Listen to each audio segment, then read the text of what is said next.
we're going to be talking about today is taking the next step. So taking the next step, what does that mean to you, for anybody in here? What's the next step mean for you? Taking a plunge, taking a risk maybe? Yeah? What else? What other things would be taking the next step? Work. Getting out of bed in the morning? Yeah, that's a good one on a Friday. Or we could be talking about how to avoid going around or over or under through brick walls. Because actually, we get stuck because something gets in the way. And I just like to call those things brick walls because we all know what they look like. First of all, just a bit of background. So I believe there are 5 major processes that govern our lives, and especially around the business thing. In business, it's the why, it's our purpose, our vision, our values, all the things we love to do in life. It's our behavior, how we behave around work, or how we need to behave around work. It's also the customer experience that we're trying to do. That's a huge process, and sometimes we sort of forget about that process and worry so much about the product and the services, we forget actually the experience the customer has. And then finally, it's about leadership. How do you pull it all together? How do you make it work? The biggest process, though, after leadership, is this sort of process that we sort of really forget. And it's the process that goes on in here. It's just in our head. And it's the most powerful process we've got, and it's the one we sort of neglect to think about. Now, some people think about this as mindset. That's a part of it. But what I want to talk to you today is about what makes up this process. And the first thing that this process is made up of is our belief systems, what we believe in. Next thing is our self-esteem, which is actually what we believe about ourselves. And the third thing is the environment we live in, the stimulation that we have that gets us going. Does that sound logical to people, yeah? When you have those 3 put together, what you're actually talking about is your perception of the world. Those 3 things make up your perception of the world. Our perception is actually what we deal with every day. We don't deal with the real world. Hello? What? No, we don't deal with the real world. We deal with our perception of the real world. Every day, that's all you deal with. You never touch the real world. You only ever touch your perception of it. And that's why people have arguments about it, because different people have different perceptions. So when you meet somebody and you agree, guess what? Your perceptions are overlapping. How useful is that? But we need one thing to overcome our perceptions, to get working, to do things, and that is we need courage. Now, courage is a strange word. How many people would say they're courageous every day of their life? But actually, we have moments of courage, don't we? But then we have moments when we're not courage. And actually, when we're not being courageous, what's happening is those perceptions, our limiting beliefs, are limiting our behavior, are stopping us, are getting in the way of us taking action, of taking the next step. So that's what today is all about. So who's heard of the comfort zone? Yeah, we've all heard of the comfort zone. The next one out, in my terminology and some other people's terminology, is the stretch zone. That's when we go a little bit further, get out a little bit uncomfortable and try and do something. And we can achieve quite a lot in the stretch zone. The big one, though, is the breakthrough zone. That's where things really happen. Now, what do they mean? Well, the comfort zone is where we stay safe. It's the comfy sofa. It's staying in bed in the morning and not getting out. It's not having the conversations. It's risk-free. It requires the minimum amount of effort. Most of us can do the comfort zone without really struggling at all. There are a few people that can never sit still, right? Their comfort zone actually is running around like a frantic, mainly headless chicken. That's what that's why they feel comfortable. They can't sit still. For them, sitting still is definitely the stretch zone. Okay? The stretch zone is where we get a bit purpose-driven. We've got a bit of juice going. We've got some passion. We're going to dip our toe in the water. It's a bit raw, and because it's a stretch zone, occasionally, thank you very much, it can feel like a roller coaster. How many of you have felt that in the stretch zone? Bit of a roller coaster, yeah? Good days, bad days, happy days, very sad days, very worrying days, yeah? The breakthrough zone, though, is where the real juice happens in life. Because the breakthrough zone is where we've got structure. We start to be consistent in what we do. We're really aware of what's going on around us. So we're really sensitive to small movements in the environment around us. We are absolutely up for collaboration. We know we can't do it on our own. We're going to be persistent. And above all, we are willing to be comfortable. So who's been watching the Winter Olympics? So how many breakages have there been? I mean, quite a lot of people hurt themselves, haven't you? I met Chris, you may have heard me tell this story. I met Chris Hoy once after he'd won his 6th gold medal, which he won by that much. That's what 1/100th of a second looks like at his speed. And I asked him the dumb question. I said, so what's the one thing that made the difference? And he sort of looked at me and said, well, it wasn't one thing. It was actually the thousands of things that happened. The bed, the nutrition, the exercise routines, the design of the bike, the cost, you know, the whole stuff. But they said the other thing, I suppose one of the biggest things is being willing to be uncomfortable. And I said, what do you mean by that? I said, well, let's take Thursdays, for example. So this is Thursdays for 4 years. So what's 4 times 52? 204, 208, 208.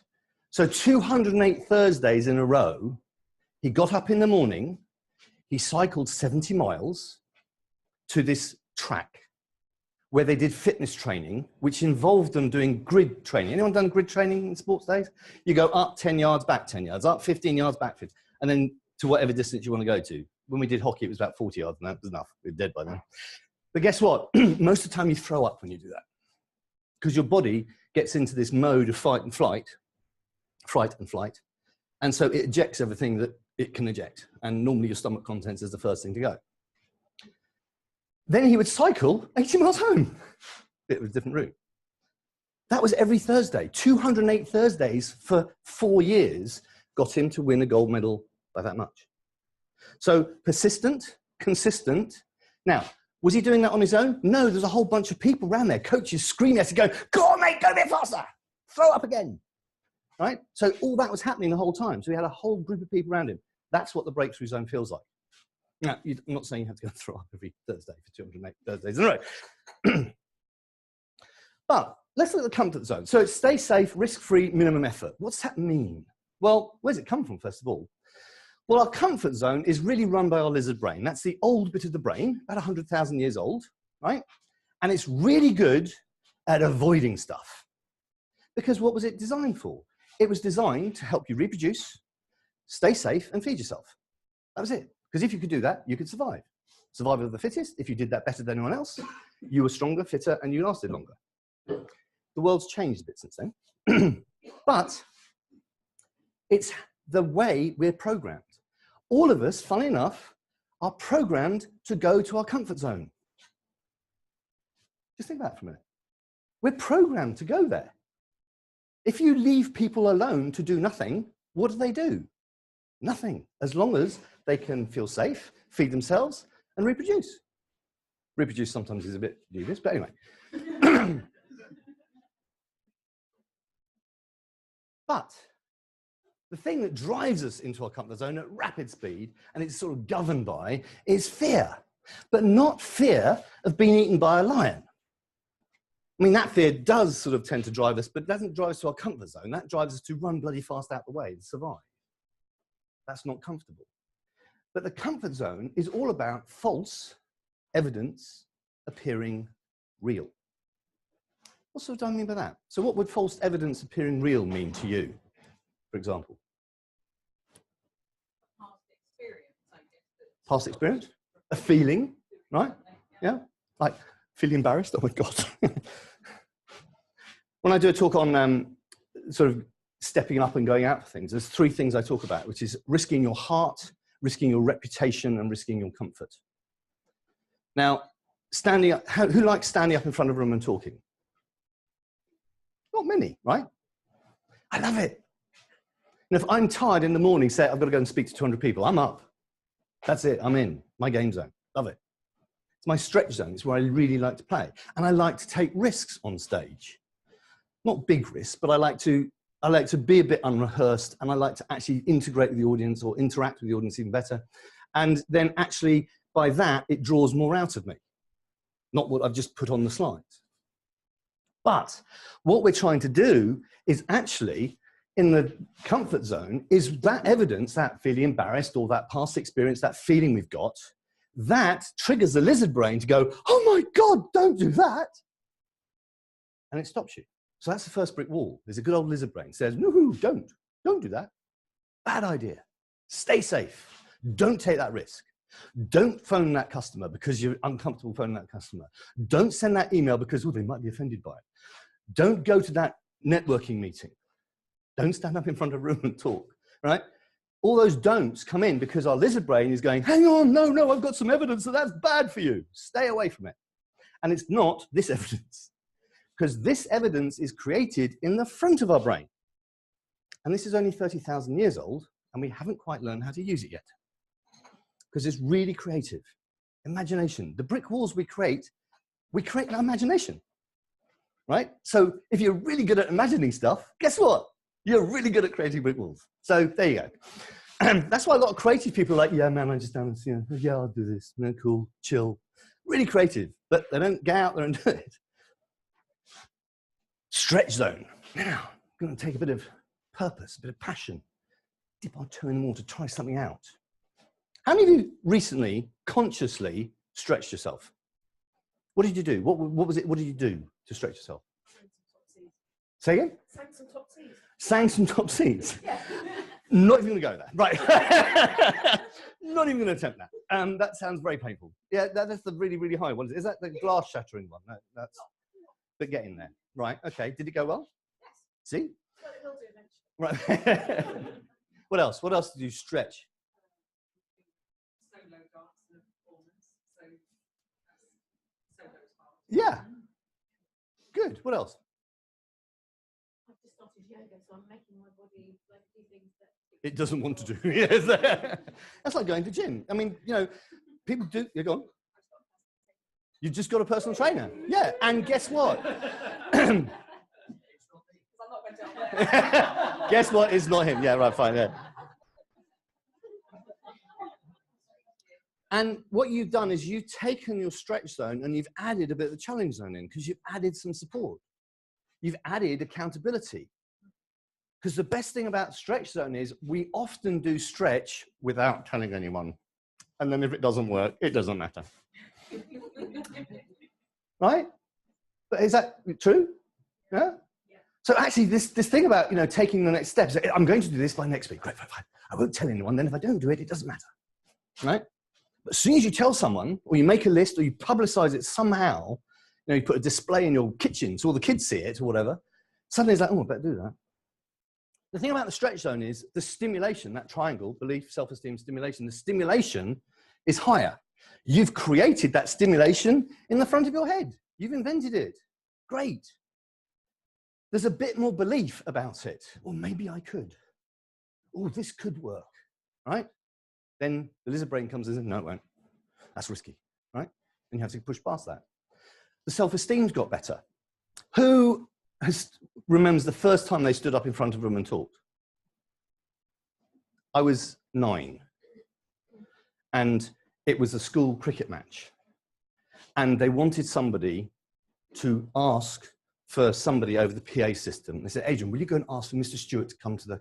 Yes, sir. Microphone. Wasn't quite a high C, but it came out like... I was expecting, could Mr. Stewart please come to the... and it's, oh my God, terrified. Didn't go near a microphone for quite a few years after that. Next time was a polo match. Commentator was ill. Someone said, would you commentate? I went, what? It came out a bit deeper. Stimulus is greater. The stimulus, you've created the stimulus, it now counts for something. You've actually got evidence that maybe the lizard brain fear stuff isn't real. So you've started to analyze this and judge this and make a choice about, well, actually, I'm going to take that risk. I'm going to be a little bit uncomfortable. You've probably still got one foot in the safe zone, but you're stretching yourself. You're going for it. And it gets to the point where you go, fine, I've done that, but I'm not going to go any further because the thing comes up and it's the thing that you're not going to do. Sorry. It's the thing that you're not going to do ever. Because now it's really plugged back into that feeling, that emotion from the past that you go, oh, God, that's it. It's gone far enough. I quit now. And that's where people quit. It's either they quit the personal trainer or they quit the gym. They join in January, I'm going to hit February, oh, no, go and do something else. Right? Let me get to the breakthrough zone. So the breakthrough zone is where you really start to put in place the foundations to help you achieve your goal. So you start looking for structure, you start looking to how you're going to create this environment that lets you grow. And this is when you get to do the things you really want to do in your life. This is when you get to do your dream. This is when you get to make it happen. And I've had a really interesting journey in the last few years. So I've had cancer 3 times in my life, and the last one was 2 years ago. And I really didn't realize how much it had knocked me back and how much I've been playing it safe. Now, still been working with clients, still been earning money, going out there, but I haven't been pushing it. I've actually been in my comfort zone, easy. Well, in the last month, since the beginning of the year, that's changed somewhat. And just about to take on a social media agency to start actually doing my social media for me in a much better way and get content and using different platforms. Just about to start some new product. I launched a product at the end of last year as well. And I've actually now got my framework, which is actually, okay, this is going to take my business down to the next level. And I've got a coach. I've had a coach actually for some time, but I've got a coach. And I've got other people now working with me because I can't do it on my own. None of us can. You do need people around you. So when you want to grow your business, one of the first steps is actually identifying that resource that's going to help you take the next step up. And it's about being driven. It's about really digging in and finding a bit more courage. But the really important thing is about being supported. So what you've done by getting a personal trainer is you stretch yourself, I'm going to get fit, but you go, this ain't going to work unless I get someone to help me. And that's when you actually put yourself most at risk because you're suddenly accountable. And accountability is a great thing and it's a horrible thing. It's a great thing, and I have clients who, they know the calls on Thursday or Monday or whenever it's going to be. And I phone, and they go, yes, I've done it all. And I said, when? Sunday. I said, okay. Because they got to the end of the week, going, oh my God, I said I'll do this by then, I'll get it done. And when you are accountable to somebody who is supportive, and I'll talk about some other people a little bit later that aren't necessarily supportive, that's when it really works well. So that's when you can break through the barriers. That's when you can push through the limiting beliefs. That's when you can push through what gets in the way. That's when you can navigate around, over, under, or smash through the brick wall and actually end up getting to the other side and getting to the result you want to get. So who's had an experience of that in the last 6 months? Now, here's a question which you may not be able to answer directly, but just think about it a second. When you're feeling it, shit moment, right, a bit scared, what's the little voice in the back of your head saying? And it's interesting, when you do that, when you feel that little voice in the back of the head, is actually trying to figure out actually what it's frightened of. Because this is a weird thing. People try and say, oh, quieten the dark little voice in the back of your head. Tell it to go away, shut up. No, do not do that. Listen to it, but listen to it out of a place called, I'm doing this anyway, but actually, what have you got to offer that might be valuable? Because the lizard brain is really good at keeping you safe. That's what it's there for. It's really good at that. It's just we're misinterpreting the data we get from it. So if your lizard brain is saying, well, hang on, stop, pause for a minute, have a look around going, what am I missing? Is this something I've not done? Is this something that actually it's unsure about? Because it's going to travel with you. It's going to be there forever. You're never going to get rid of it. And it's always looking out for safety. And the more experience you get, the more confidence you get, it starts to get more confident with you. So it starts to realize that, oh, okay, riding on a bicycle without hands down a high street at 4 o'clock in the morning is not dangerous anymore because you're really good at it. But if you try and do that once, the first time, what's your brain going to do? Don't, right? But you've got to have your lizard brain, as you get better, your lizard brain is going to get better too, but it's always going to be behind you. It's going to be lagging behind. But it's going to enable you to spot things you've missed. So we didn't write the story, did we? Which bit of the lizard brain was working for you? Discomfort? Yeah, that's, no, but time is an interpretation that the lizard brain's giving you. Oh, you haven't got time for that. Yeah, Okay? Now, if we misinterpret that, that stops us. But if we go, oh, hang on, the discomfort is what you're interpreting at, but it's actually, have you prepared enough to write the story? Have you done enough work to be able to do it well? I, And I find that it's just such an enormous task. It's like the biggest task that I have to do. And I'm sort of fearful of going there because it's just so big. going to volunteer later on? I was going to give someone else a chance. Oh, was that? We're interested. Was that the lizard brain talking by any chance? No, I'll let no, I'm going to be really generous. Someone else can do it. That's fine. I'll watch. So just to recap that. So in the comfort zone, from a perception point of view, we're going, will it hurt? Trying to keep you safe. What's in it for me? You know, why should I bother? Belief, self-esteem and stimulation side of it is like, it's going to be dangerous. Probably not worth it. Whatever. I love that. I mean, when that came out, I hated it, but now I just love it because it is so true. When you go, whatever, it's like that. No self-esteem, nothing going on. Courage, only in emergency. You know, it's amazing what even couch potatoes will do when the fire hits. They will pick something up. Normally the TV, or if it's a woman, their handbag. I spoke to a fireman once, said the most common thing that women come out of the house with is a handbag. Stretch zone, we start to question. We're starting to go, hang on, why? Why can't I? Okay, we want to overcome this false evidence appearing real, and we still get a bit of conflict. We're ready for, oh, come on, we're starting to challenge it and push a bit. In the self thing, we're actually busting the myths that we may have believed for ages. We're starting to, in a limited way, put ourselves out there, put our head above the parapet.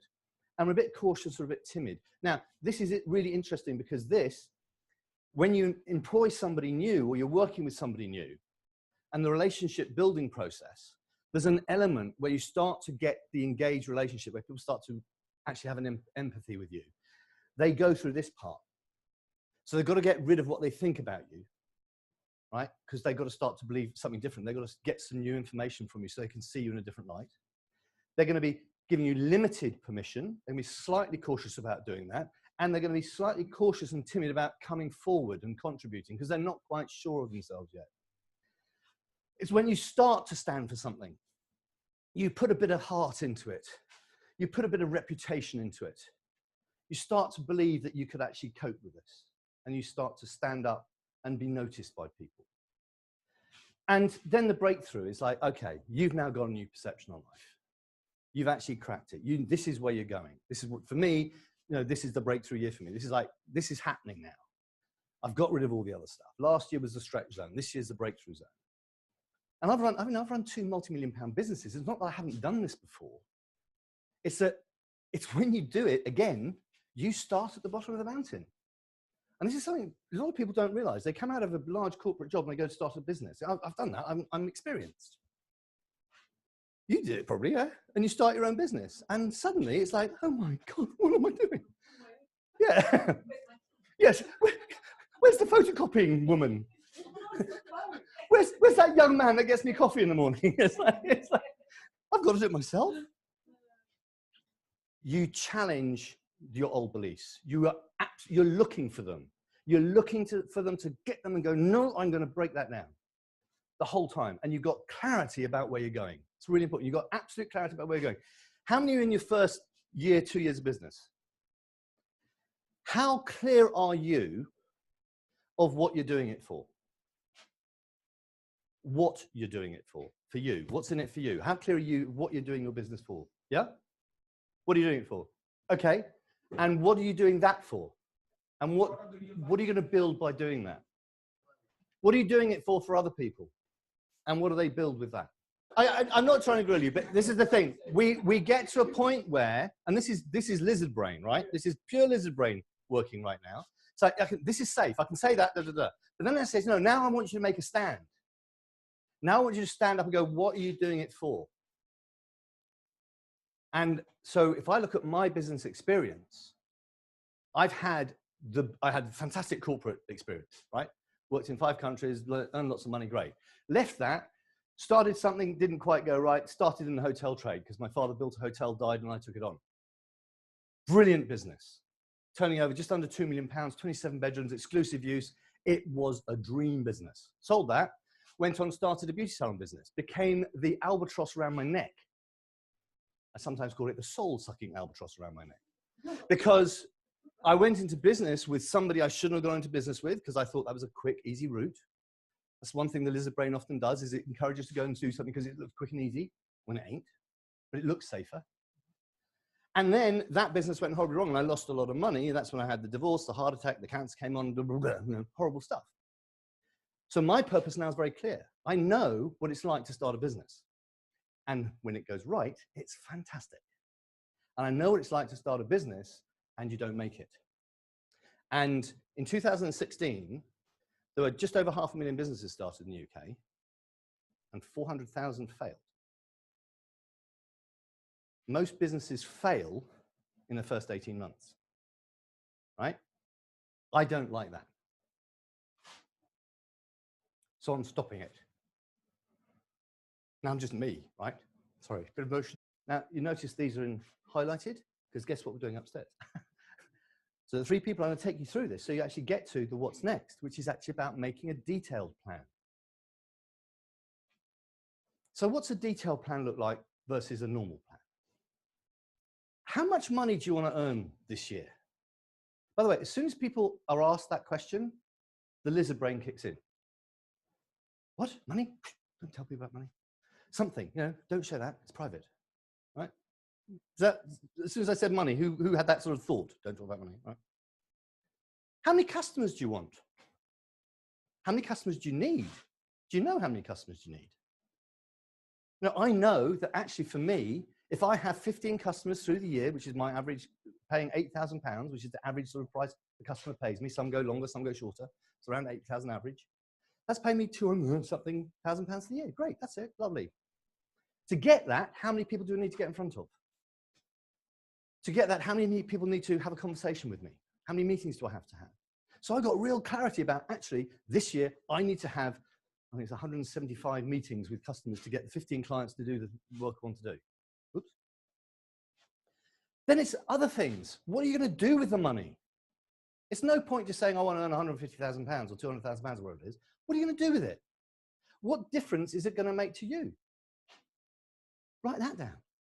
So I've got everything on there. It's just one page. It's a bit of A3 paper, cheated, but it's on one page and it just tells me what I've got to do this year and why I'm doing it and where I'm going to get when I've got there. And you start to have that sort of clarity of a plan. It's really easy to start making it. Now, how many of you got a plan? Be honest. How many of you got a plan? Detailed? That was I've got an idea. Yes. Right. Yours is about there. Yeah. But it's like, what is it stopping us doing that? Tell me what's stopping you put a plan down. It is about who you have around you. And this is not me pitching coaching. This is me saying that you need people to make your business grow. You can get it so far on your own. And then somebody else needs to get involved. So no one succeeds on their own. And a lovely phrase, if you want to go fast, go alone. But if you want to go far, go together. Because I tell you what, working on your own is lonely because you don't have anyone to talk to. But it's also lonely because you don't have anyone to bounce ideas off. You don't have anyone to check things through with or test things on. So, I mean, I have a group of coaches I work with as a mastermind group. And in that mastermind group, we meet once a month and we throw ideas around all over the place. And we're all coaches, we're all doing it, but we're all different sorts of coaches. But just having a group of people around us that are all doing the same sort of thing is a fantastic. So find other people. This is a great environment to meet other business owners who are in the same position as you. But don't just come and see them on the Friday and have a cup of coffee and listen to some smart ass at the front of them talking. Actually, the real value of the Farnham Hub is there in the seat next to you. Do you know what the person next to you does? Do you know what problems and challenges they're facing? Can you share it with them and learn from each other?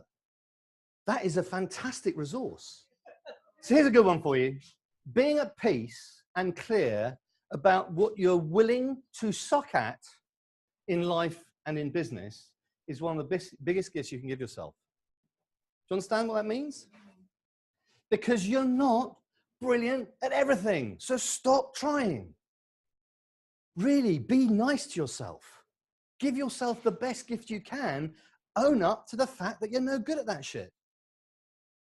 Because if you're no good at that shit, guess what? You're never going to do it very well. But we were taught right from school days to work on the bad stuff. Oh, you need to do that better. I got an A in maths. Yes, but you got an E in scripture, so you've got to do that more. But I got an A in maths. Do the scripture. You need extra work on the scripture. Not, oh, you got an A. Let's take you to an AA+. We were taught to work on the bad stuff, not the good stuff. Sorry, dumb. Work on the good stuff. Find other people to do the other stuff, because who likes accounting? There's no accountants in the room today. I hate it. I've been doing it for too long. Guess what? Delegate it. Get rid of it. Get rid of the stuff you don't do well. Focus on the stuff you really do well. Who hates doing something that they're really, really good at? Because if you hate something and you're not going to be good at it, because your body's not, what's the motivation to go and do it well? A friend of mine, Derrida Davis, he was on Everest when the earthquakes happened. Well, not last year, the year before. Was it the year before now? God, that long ago. He was on the Chinese side. He was quite lucky. And he has this lovely phrase, which is, the worst thing in life is to have regrets. And really, if we can live regret-free, it means that whenever we've needed to take a step, we've actually taken it, or tried to take it, or restarted taking it. It may not have worked, but we tried. We won't have a regret about it then. We might regret it didn't work, but we had a go. So it didn't work because of something, and we can learn from it. So next time you're confronted with that have a step moment, take the step. Be brave, have a bit of courage. If you're really, really stuck with it, phone a friend. Tell them you're going to take it. By when? That'll put some fire in your button. But do take the step. Thank you for your time. I hope that was enjoyable.